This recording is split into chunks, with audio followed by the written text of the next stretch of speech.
Você sabia que agora mesmo está acontecendo um grande teatro em todo o Brasil? Um teatro arquitetado de maneira muito ardilosa por uma parte seleta da nossa população.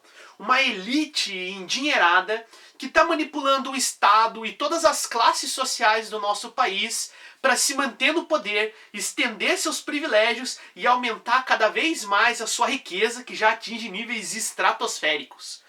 É sobre esse grupo de pessoas, é sobre esse grande teatro que o livro Elite do Atraso, do Gessé de Souza, vai tratar. E essa é a leitura do Resenha Histórica do nosso mês.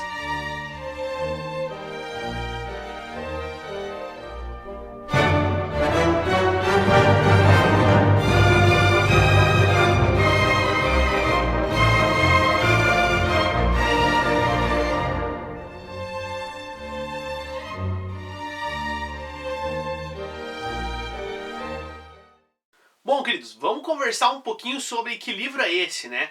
A Elite do Atraso é talvez a publicação mais importante aí da sociologia brasileira dos últimos tempos, né? Um livro que está tendo uma abrangência bem grande, tem se falado bastante dele na internet. Foi publicado originalmente no ano de 2017 pelo sociólogo do Rio Grande do Norte, Gessé de Souza, né? E faz um trabalho bem interessante aí sobre teoria social.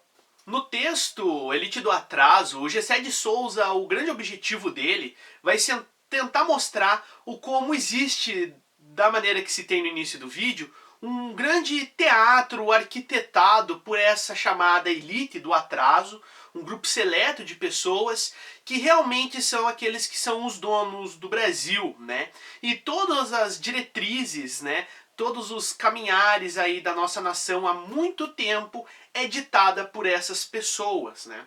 Então ali no livro o Gessé ele vai apresentar uma série de características, aspectos aí que comprovam essa existência dessa elite do atraso e vai tentar mostrar também quais são as ferramentas que essa elite do atraso ela se utiliza para se perpetuar no poder e estender ainda mais o seu poder, seus privilégios, né? E aumentar a sua riqueza. São aí 4 termos que o Gessé de Souza vai discorrer sobre a origem deles, como eles deixaram consequências até os dias de hoje, né? E como isso sustenta essa tal elite do atraso.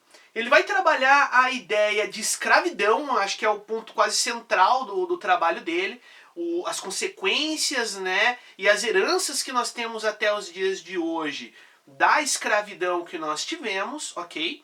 Ele também vai discorrer sobre a ideia de patrimonialismo, que seria essa predisposição, supostamente, que o brasileiro tem culturalmente, dá pra gente dizer, quase que inerente à nossa genética, talvez, para a corrupção, né? A dificuldade em entender os limites entre o público e o privado, e por isso nós iríamos nos apossar do que não é nosso, né? Essa ideia de patrimonialismo. Também a ideia de que populismo é algo negativo, né? O Gessé de Souza ele vai trabalhar sobre isso também, o como a elite criou essa ideia na cabeça da população brasileira para tentar desarticular tentativas do povo ter mais poder, né? E para finalizar aquele clássico, né? O Gessé de Souza vai falar bastante do viralatismo, né? Essa forma que o brasileiro se enxerga, na qual ele se coloca muito como um subproduto social, cultural, né? E vê as populações europeias e norte-americanas como uma essência do correto, do valoroso, quando na verdade também são populações lotadas de corrupção e de coisas que a gente acha que na verdade eles não têm esses valores, eles são perfeitinhos, né? Então o Gessé vai trabalhar bastante esses 4 conceitos ao longo do livro. Ele discorre no início e ele retoma esses conceitos sempre que necessário mais para frente. Então escravidão, viralatismo, patrimonialismo e populismo. Esclarecido aí então ligeiramente qual que é o tema e mais ou menos qual que é a ideia central aí do livro do Gessé de Souza, né? Falar um pouquinho como que foi a minha experiência com essa leitura. Foi uma experiência que teve seus altos e baixos, né? Eu acho que na verdade dá pra dizer que teve um baixo e um alto. Quando foi o baixo? Foi o início da leitura. O Gessé de Souza, como todo bom sociólogo, e talvez a gente dê para dizer como todo bom escritor aí da área de humanas, ele vai construir a sua tese primeiro desvalidando propostas anteriores, né? Então ele vai pegar, né, o Sérgio Buarque de Holanda, por exemplo, e ele vai crucificar o cara, né? Nossa, vai chumbar o cara de tudo quanto é lado, né? No livro, vai falar super mal dele, vai sobrar até pro Florestan Fernandes um pouquinho, né? Ele dá uma apagada de pau, sim, ele reconhece a importância desses caras em alguns quesitos, mas muitos dos sociólogos tradicionais aí da sociologia brasileira, ele mete o pau ferrenhamente e ele faz isso, pra mim, pareceu, na hora que eu estava lendo, com uma soberba bem grande, colocando assim como, ó, esses caras aqui tentaram explicar o negócio, falaram um monte de baboseira, mas eu vou te explicar como que é de verdade. Eu achei isso de uma soberba enorme, me afastou um pouco do texto, achei ele achei meio indelicado, né? Sei lá, pra mim me afastou um pouco do texto, mas eu falei, bom, vamos lá, né? Às vezes é assim mesmo que funciona, né? E bola pra frente e depois, né, o texto continua com esse teor de uma crítica aos anteriores, né, aos teóricos anteriores bem forte, né? Ele retoma várias vezes essa ideia, principalmente aí com o Sérgio Buarque de Holanda, ele bate bastante no cara durante o texto, mas quando ele entra assim na parte que é a teoria dele, que ele vai expor a ideia dele, que ele vai inclusive fazer, né, ali a ligação entre teorias de outros teóricos, eu acho que o texto brilha demais, ele escreve de uma maneira bastante acessível, tá? Não é uma coisa assim chula, tá? Mas ele coloca assim alguns neologismos, algumas linguagens aí que vêm já do mundo da internet, né? Algumas coisinhas, e isso torna o texto muito atual e muito gostoso de ler, tá? Por isso eu acho que daqui pra frente, né, visto a abrangência que esse texto já tem, a quantidade de gente que está lendo, a real relevância teórica que ele tem, eu acho que ele tem tudo para ser um clássico moderno. Uma das partes que mais me pegou da leitura, que eu gostei bastante, foi quando o Gessé ele começa a explicar o que é a classe média, né, na visão dele, na teoria dele. Ele começa a discorrer como se auto-reconhece essa classe média, quem realmente ela é, que práticas ela tem, né, que sociabilidade é essa que ela produz. Então ele vai passar uma boa parte do livro falando disso, e eu acho que o ponto alto do livro é a parte que eu mais gostei, né? Inclusive já me deixou interessado para consumir um outro texto dele aí, que eu sei que fala só da classe média, específico sobre isso. Se não me engano é a classe média em frente ao espelho, algo assim o nome do livro, tá bom? Se for isso mesmo, até vou deixar ele aparecendo aqui do lado para vocês verem, tá bom? Me deixou bem interessado. E por que me fisgou muito essa parte do livro? Me fisgou muito porque no que ele vai discorrendo uma visão da classe média muito mais profunda do que simplesmente uma análise econômica desse grupo, uma análise cultural também, né? Eu consegui ter que reconhecer que eu faço parte da classe média. Então, em diversos padrões do estilo de vida, não só essa questão econômica, é muito mais profundo que isso, tá? Inclusive, o Gessé de Souza vai entrar em questões educacionais, né? Como que é a educação em casa, né? A valorização da intelectualidade, os locais de convívio, né? Ele faz um traçado bem interessante ali, bem profundo. E eu comecei a reconhecer vários aspectos que se aplicam à minha vivência e à vivência da minha família, né? E particularmente para mim até hoje, eu não tinha feito uma reflexão tão profunda a ponto de chegar a me reconhecer como fazendo parte dessa classe média, né? Porque a minha família teve uma ascensão econômica, com certeza há 15 anos atrás, 10 anos atrás, eu poderia ler o mesmo texto, apesar de ele não existir, mas eu poderia ler o mesmo texto e não ter a mesma compreensão que eu tenho hoje, né? Então eu achei que o texto chegou a contribuir ao ponto de um autoconhecimento, e isso me fisgou bastante e eu gostei demais. Eu acho que fica aí já um dos detalhes do porquê eu sugiro que vocês leiam esse texto.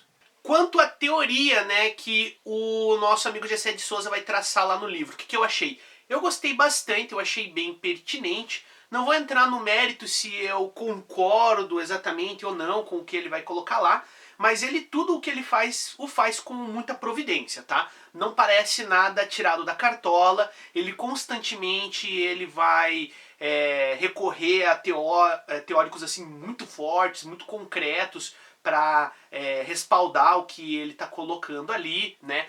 Também outros estudos, né, que trabalham com estatísticas, que eu gostei bastante. Eu acho que o brilho da teoria que ele vai trazer realmente é o enfoque que ele dá para a escravidão, e ele destaca como a escravidão era meio que deixada de lado assim em muitas análises da sociedade brasileira, e ele basicamente ele constrói tudo a partir, né, dessa relação senhor e escravo, o como isso foi ressignificado para os nossos tempos, né?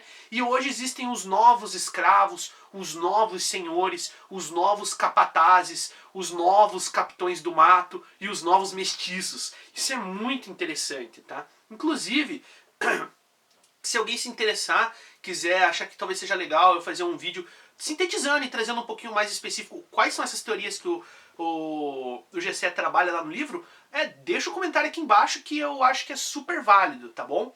Então ele traça bastante esses paralelos em como alguns grupos da nossa sociedade brasileira hoje, eles são ressignificações de papéis que já existiam, né, lá no período da escravidão, né? Então, por exemplo, a classe pobre são os novos escravos, né? Assim como os escravos não era criminoso machucá-los, torturá-los e matá-los, para a elite hoje também pegar essas classes mais pobres, as classes que estão aí numa situação meridional, né, que estão aí completamente colocados à marginalidade da sociedade, não tem problema também massacrá-los, torturá-los e matá-los, né, na mentalidade dessa elite aí que está no poder. Então, temos os novos senhores e temos os novos escravos.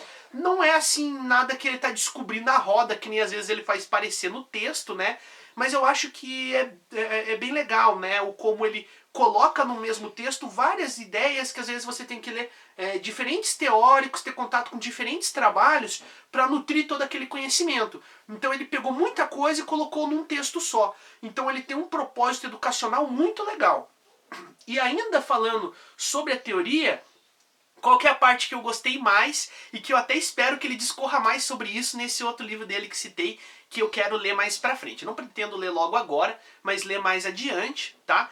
Que é quando ele fala que, segundo um trabalho, né, que ele coordenou, né, ou ele participou, não lembro exatamente como que foi ali o papel dele nisso, eles identificaram, né, num trabalho de estatística, 4 grupos diferentes aí da classe média brasileira, né? O primeiro e maior seria a classe média liberal, o segundo seria a classe média protofascista, o terceiro seria a classe média de Oslo. Adoro esse termo que ele colocou, isso é outra coisa, até aproveito o momento, ele usa termos muito interessantes para descrever as coisas, tá? A classe média de Oslo e uma quarta classe média, que seria a classe média crítica, que seria a menor dela. Cada uma teria o seu posicionamento, seu entendimento de mundo, seu entendimento também da política e realidade brasileira, tá? Então, gostei demais, achei super curioso, quero conhecer mais sobre isso.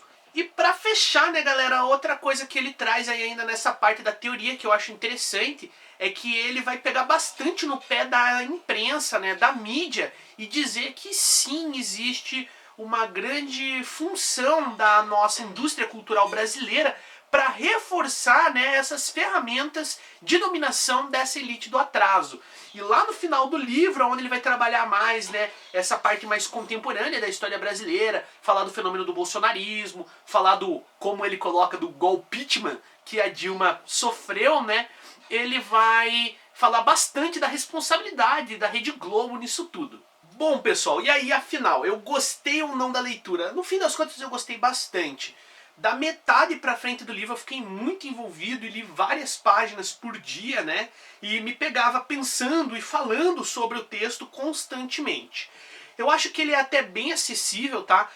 Acaba pedindo de você que você tenha pelo menos algum referencialzinho teórico, né, algum conhecimento básico sobre sociologia brasileira, nada espetacular, tá? Então eu acho que assim, apesar do desafio que vai gerar, Acho que é válido pessoas que não têm um conhecimento muito profundo sobre sociologia do Brasil ir direto pro texto do Gessé de Souza, vai bater um pouquinho de cabeça, vai te forçar a pesquisar, mas isso é ótimo, né? Então eu super deixo a recomendação do texto Elite do Atraso, do Gessé de Souza. Não quis propositalmente falar muito da parte teórica aqui. Queridos, então é isso. Eu espero que vocês tenham gostado da resenha deste mês sobre o Elite do Atraso do Gessé de Souza, né? Eu tentei compartilhar aí um pouquinho com vocês sobre como foi a minha impressão, a minha relação com essa leitura, com o texto em si. Falei um pouquinho só, né, sobre a teoria dele, realmente não quis me aprofundar para permitir que vocês tenham o próprio contato de vocês com essa teoria que ele criou, vocês tirem suas próprias conclusões. Se por um acaso vocês se interessaram por alguma coisa que eu comentei, né, deixem aqui nos comentários o pedido, eu posso sim fazer um vídeo sobre, eu ia adorar, e daí sim eu desenvolvo melhor a teoria e daí coloco qual que é a minha impressão, se eu concordo ou não, qual que é o meu entendimento do que está lá. Mas a toda situação, né, fica a super sugestão da leitura do texto aí do Gessé de Souza. Eu agradeço demais todos que deixaram um tempinho aí da sua vida aqui contemplando mais um vídeo do canal Cena Histórica. Eu vou pedir para vocês que se inscrevam no canal, que ative o sininho para receber as notificações. A ideia é ter vídeo toda quinta-feira às 5 horas da tarde, beleza? Eu vou pedir também que vocês me sigam lá no Instagram. Eu tô cada dia postando mais coisa lá, eu tô começando a me engajar mais naquela rede social. E é por lá que eu tenho divulgado um curso que eu estou preparando sobre aprender a aprender. Quem tiver interesse aí, galerinha que vai fazer vestibular, né, quiser aprender técnicas de estudo, dê uma olhada no que eu tenho publicado lá no meu Instagram. Logo, logo esse curso está saindo. Muito obrigado a todos que aqui estiveram e até mais!